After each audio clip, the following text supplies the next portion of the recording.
Shabbat Shalom and greetings to you all. Well, we've had the warning, and I hope you've been keeping clear of the mob and the mob mentality. Its dangers cannot be underestimated.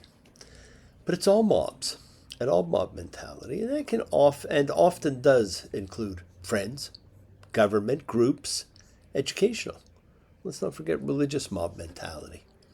The mob mentality can be everywhere. Now, in ancient times, we were actually quite blessed with a wondrous group of writing known as wisdom literature. It flourished in the Levant, with some of the earliest writings being Egyptian, going back to the 3rd millennium before the Common Era.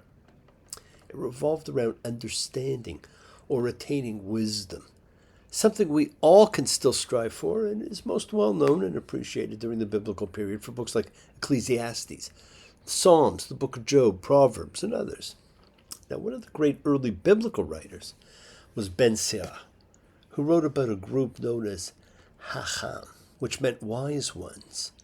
Now, these were the original instructors of law and ritual, and from them came the masters to learn from, which is actually where the word rabbi comes from. Rav, great one, master. But by the time of later temple days, things had changed, and warnings were issued about following blindly. The teachers of the law and the Pharisees sit at Moses' seat. So you must be careful to do everything they tell you, but do not do what they do, for they do not practice what they preach. Everything they do is done for people to see. They make their phylacteries wide and the tassels on their garments long. They love the place of honor at banquets, the most important seats in the synagogue. They love to be greeted with respect in the marketplaces and be called rabbi by others. Woe to you, teachers of the law and Pharisees, you hypocrites. Mobs, hypocrites. Maybe things have not changed as much as we think. There are too many now who claim to guide. Social media is the mob. Be very wary of what you hear, what you read, of what you see. Now, this weekend we have the worst day of the year, the 9th of Av, Day of Destruction. And last week we went through a brief list of the calamities it's associated with. Then next week, the 15th of Av, one of the best days of the year, the Day of Love. Now, it's such a desirable date that people book weddings even before they're engaged just to get that date. So this week, tears. Next week, joy. But for now, let us all watch as the world continues to threaten Israel, but not the terrorists who use the population they control and starve as a PR gesture. Logic's been turned on its head, as has the freedom and self-determination we all once believed in. Now the UK and Canada, along with the French, will threaten Israel in September with recognition of a non-existent Palestinian state and a vote that will go nowhere. Thankfully, the US will stop it in its tracks. Who are they appeasing? Or is it simply just threats? They're going to recognize a state that appears on no map, has no boundaries, is not a unified country in any sense of the word, is not a country in any sense of the word. Basically, two separate geographical regions ruled by two completely different warlords. The two different governments there see this non-existent country as encompassing all of Israel, which does nothing to stop from the river to the sea. And now with this false nation being talked about and being potentially recognized, it gives that insane thought credence. Yes, let's kowtow to terror. I thought reshaping countries stopped in a long ago imperial age, but it seemed I was incorrect. Perhaps we should also recognize Narnia and Lilliput, two more non-existent countries while we're at it. Speaking of the UK, the British have gone even further down the road of odd as they've taken the next step in stamping out freedom of speech and thought. They're very Canadian-like in this approach as they've established a secret police unit to track online comments and presences. Now, they say they're starting with anti-migrant comments, but who decides what qualifies? Where does it stop? Have we now reached minority report status when thoughts may get you arrested? Where is the hue and cry to cease such control, such censorship, such stripping away of the freedoms that we're all used to? It doesn't stop here. Sooner or later, a long list of forbidden topics will be included. And as we have seen, you can spin just about anything these days. These are now secret police. And while we love shouting Nazi and Gestapo at people who are neither and making them meaningless to history, therefore, they're being recreated in once free bastions. And if you're not worried, you should be. Freedom taken is rarely, if ever, returned. Now, how much of what's going on is simply modern nation states demonstrating their pure anti-Semitism, which is growing at such an alarming rate? It's not just individuals. It seems it is sanctioned and accepted at all levels. Now, just the other day, there was a man who threatened to bomb every synagogue in Toronto and kill as many Jews as possible, and he was sentenced to house arrest for 60 days and told not to go near any Jewish community event. Boy, I hope he gets over that cruel and unusual punishment. There's no deterrence there. Meanwhile, the Canadian truckers of a few years ago who peacefully protested for free choice are facing being sentenced to 7 years in prison for mischief. And all those who donated have been banned from their banks and have difficulty renewing mortgages. It's a good thing they didn't try and steal any bread. I thought the Holocaust was the wake-up call to the world to cease this mindless hatred and scapegoating.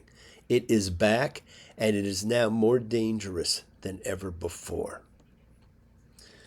Now, friends, we're with the wilderness generation camped on the banks of the Jordan, about to read the last of the 5 books of Moses, the last book of the Torah, which is only one of the 3 parts of the Old Testament, the original Bible. The people are gathered, like we gather as a collective consciousness of seekers showing faith, any and all faith, love, any and all love.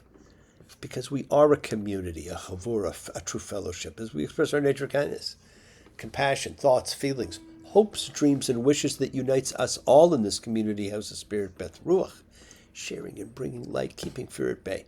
So once again, please do go ahead and invite everybody, physically, digitally, psychically, emotionally, spiritually, to gather and share from Psalm 133, the Hine Matov. Come together. Hine Matov. Shevet Achim Gam Yachad. Hine Matov. Shevet Achim Gam Yachad. How good and how pleasant it is for brothers and sisters together. Community. Community. Community. Together. Because we support each other in this community, so let's all spread love, goodwill, fellowship to the world. Remember, friends, this is you setting aside a little bit of sacred time in your sacred space to honor and converse with whoever, whatever you happen to believe in, because we all do believe in something. It's a part of your kavana, your intention that you put out to the universe. It's your goodwill. Goodwill and intention are the roots of what you control, of what you can correct. It is your intention that sets in motion everything that occurs in your lives, my friends. And it is goodwill, energy, light that we send to help heal those, whoever you know, that needs it. Healing and renewal is for everyone. It just floats through space, finding those in need.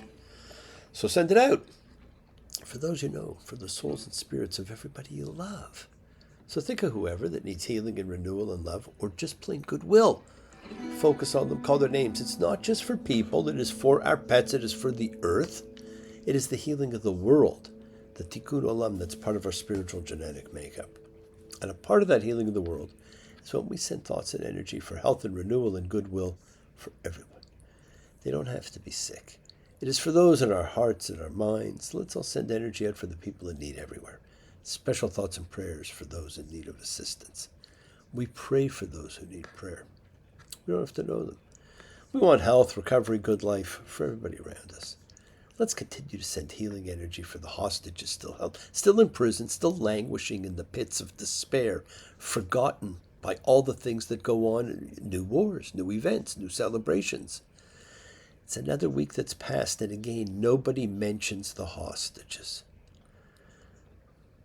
But these are never to be forgotten victims. And they're victims of innocence. Well, we say never again, but we do nothing to ensure never again. Time's not going to erase this. Let's continue to pray for them.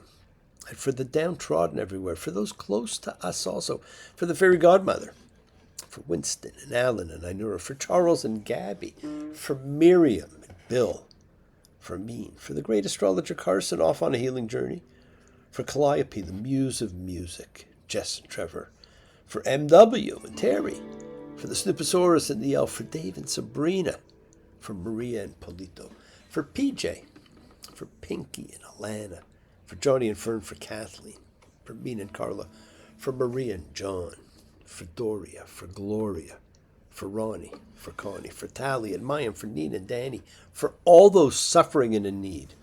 Let's not forget to include all the familiars of our lives, all our sacred animal friends everywhere, for everyone you know in need, for the whole world, and for the buzzing bee. We pray for all who need prayer.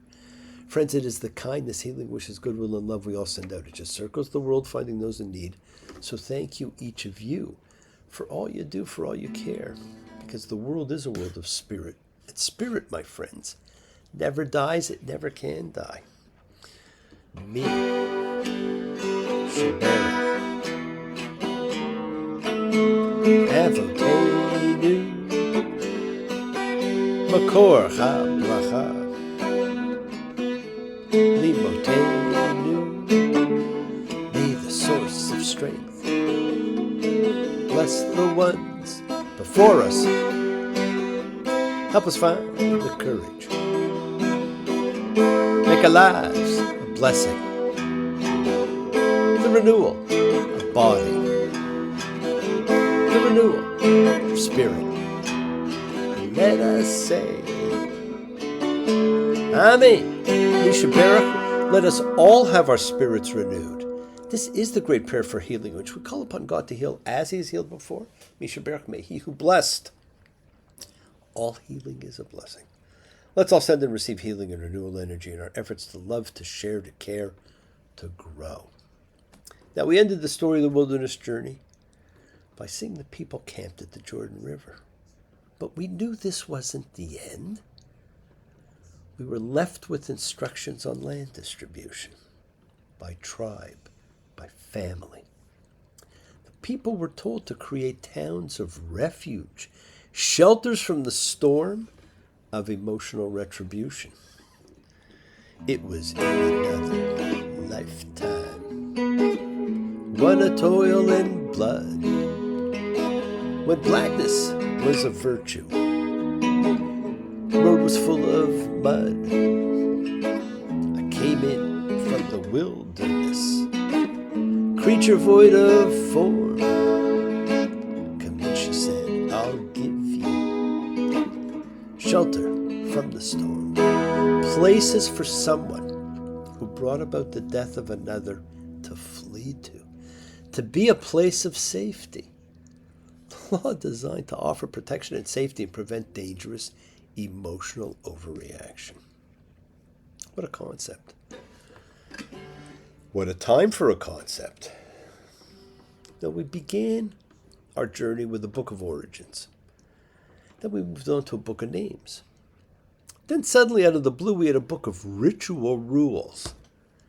And then we just finished the book of the wilderness journey, and we're about to embark on another book, a book that was lost to the Bible for hundreds of years, the Book of Words. So join me as we begin the last of the 5 books of Moses, as we read it, devarim, the words, also known as Deuteronomy. Now, this is a very different book, and you're going to see how different it is. In fact, the alternate ancient Hebrew name for this book means second law, or repetition of the law. And it was based upon the Hebrew phrase, Mishnah HaTorah Hazot, a copy of this teaching, right, or for the law, for Torah. In Greek, it's called Deuteronomy because Deuteronomy is, in fact, a restatement of the law and narrative of the 3 preceding books, as well as in certain important aspects, a revision of them. So the Greek title is perfectly apt. Now, Moses knows he's about to die, but he doesn't accept it easily. He begs the Lord to let him live, to cross over into the land. But God tells him, don't go on speaking to me any more of this thing. Well, there you go. Nothing to discuss here.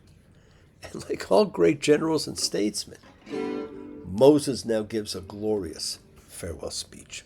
In fact, the book's first 30 chapters are his farewell address to his people before his death. It contains history, law, great wisdom. In places, especially as we get towards its end, it's beautiful, it's inspired, it's inspirational. Moses is eloquent.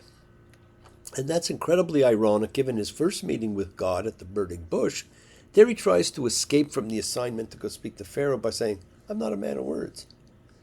Now he has become a man of words. It is remarkable to see Moses' development through all that has happened in 40 years as he's turned into this man of words. More than any other person in the Bible who we meet, Moses grows and changes in the course of his life, and we see it happen. Now, just like you can change careers, change values and beliefs, change lifestyle, change character. All things that we saw happen with Moses, every one of us can do. Any one of us can grow, can change. We can become stronger, we can become better. And you're going to see another change occurs. Instead of law without reason, just a list of laws, as throughout the Torah, because the Torah is full of laws without telling you why, the Torah concludes with the message that the law is meant to be relevant, comprehensible, and meaningful in the people's lives. It's appropriate to seek out the meanings of the law. And when interpreting the law, to understand it's explicitly meant to enhance lives. You must not apply it in a way that causes injury or undermine its positive function in life. There is always a positive reason for these laws. For the entire last book of the 5 books of Moses, it's a picture of a group of people listening to the speech of a man. No seas split, no angels appear. In fact, there's no miracles at all in Deuteronomy. God doesn't talk. This book is about the importance of words. Creation was believed to be from the words of God, calling things into being. Everything in our lives is triggered and impacted by words. Those we think, those we speak, those we hear. Words are flowing out like endless rain into paper cup. They slither wildly as they slip away across the universe. Pools of sorrow, waves of joy, drifting through my open mind, possessing and caressing me. Now, Deuteronomy 1:1 starts it right away. These are the words that Moses spoke to all of Israel across the Jordan in the wilderness, 11 days from Horeb by way of Mount Seir up to Kadesh Barnea. The journey from Horeb, and Horeb is the other name for Mount Sinai, to the Promised Land only needed to take 11 days. But now as the people stand at the entrance of the land after 40 years, after everyone with adult memories of slavery has died, the meaning of the loss of 40 years can be deeply felt, appreciated, regretted. How many stood on the threshold of entering Israel on its recognition in 1948 after the Holocaust, thinking the same thing? Deuteronomy 1:3.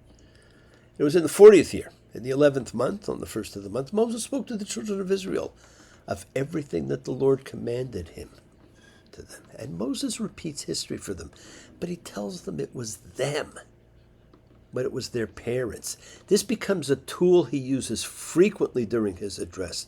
As he says, don't you remember? Well, of course they can't remember. None of them were born. The journey is over, my friends. But it was the journey itself that formed the unifying element. It functions both through time, by its history of events, and space, by the geographical places of the events, to organize the episodes into a cohesive story, a connecting line of cause and effect, so that it can be read as individual stories or as a meaningful chain of events. The journey has shown us a ragtag band turn into a nation. We see method to finding your way through growth, rebellion, reconciliation, societal development, ethical law, spiritual practice, the things we each undergo on our own journeys through life. Is it any wonder that one of the most important prayers in Judaism is the Tefilit Hadarach, the traveler's prayer? For who travels more than the Jews? From country to country, land to land, home to home. Yehi ratzon milfanecha Adonai Eloheinu, v'lochei avotenu, shtolachenu l'shalom. May it be your will, Lord our God and the God of our ancestors, that you lead us toward peace. Guide our footsteps towards peace. Make us reach our desired destinations for life, gladness, peace. May you rescue us from the hand of every foe and ambush, from robbers, wild beasts on the trip, from all manner of punishments that assemble to come to earth. May you send blessings in our handiwork. Grant us grace, kindness, mercy in your eyes and in the eyes of all who see us. May you hear the sound of our humble request, because you are God who hears prayer requests. Blessed are you, Lord, who hears prayer. May we all be led to peace. May we all reach our desired destinations in life, my friends. Yes, the world is sacred. So is everything in it. Express your gratitude. Light a candle, make a wish. Celebrate your life and the lives of those you love. Share your feelings with them. Live free, be free. Honor your freedom. Be well, be happy, be blessed. Share and honor the light, and all who live in the light and continue to shine. Continue to send everybody you know goodwill and love. Pray for peace and freedom for everyone, an end to terror and hatred. Remember, friends, we're a community. We learn together. We celebrate with each other. We love each other. We share this ride together, men and women equally. So let's send out love, not fear. Send out peace, harmony, goodwill, and healing to all who need it. Please do. Learn to forgive. Learn to love. Open your hearts and honor the relationships of your life. Tell those you love that you love them. They need to know, and you need to express it. Examine your intentions. Use them to print your will on the universe. Remember, we set in motion everything that happens in our lives. It's our intention, our kavanah, our cause, our effect. It's all linked. You always have time to forgive and be forgiven because you have the knowledge of what's good and bad. So acknowledge what you've done wrong to yourself, to God, to any person you've wronged. Ask forgiveness. But always do so with sincerity, with accountability, vulnerability. Forgive those you've hurt as you learn to be forgiving and compassionate, because the secret of forgiveness, compassion, and peace is in acceptance. Can you accept yourself, other people in the world just as they are? Can you accept life as it is without trying to control it? Because if you do, you can experience the peace that acceptance brings. Just keep on dreaming, my friends. Keep on being. Keep sharing. Keep shining. Keep teaching. Keep spreading joy and goodwill. Do not follow fear, follow love. It is always in front of you. Work to be present in the body. Expand the heart, quiet the mind. Because the deepest source of real power lies in consciousness. The ability to be mindful, to be aware, to be present in all of life's circumstances. Love with the heart. Because we are all part of a greater whole. Embrace love, not fear. Forgiveness, not anger. And be there for someone, because someone will always be there for you whether you know it or not. And continue to explore faith and believe in what they mean to you. Your version of belief and faith is not the same as mine. You're entitled to yours. But never accept shame as a natural state, because whatever you feel, others have felt. Whatever you've experienced, others have too. Because we share together, we learn together, and we help each other. Because we are each of us simply trying to find acceptance and support. We all have or could have that special someone in our lives. So find them. Tell them what they mean. You are never alone on your journey. Listen to the voice of God as he, she, it, them, they talks to you. And remember your connection to God and all that's been created in body and soul and spirit and mind. It's a part of you. It's a part of me. It's a part of all of us forever. We are all connected. So listen to the voice of God, because he's talking to you all the time. And enjoy the journey. We are still on the road in the wilderness, and all the things we see of the people, that forging of the nation, the code of laws, not just ritual, but ethical, our character and understanding how we are all interconnected. With reality, we are forever blessed. We are all on the same journey. And even though we're coming up on the saddest day of the year, a week later we have the happiest, the day devoted to love, the great power of the universe. And no matter what's going on in your life, you control its direction. And never forget that next week is that festival of love. It's highlighted by 3 simple words: I love you. And love is and always will be the greatest power in the universe. Will you hold me so close that my knees grow weak? But my soul is flying high above the grave, trying to speak, but no matter what I do, just can't seem to make any sense. And she took the words right out of my mouth. It must have been while you were kissing me. Took the words right out of my mouth. And I swear it's true, I was just about to say I love you. Always say I love you, my friends. Words. Words are so important. Say I love you to all those you love. Now have a wonderful week. Thank you for joining me. Shabbat shalom and blessings to you all. Take care.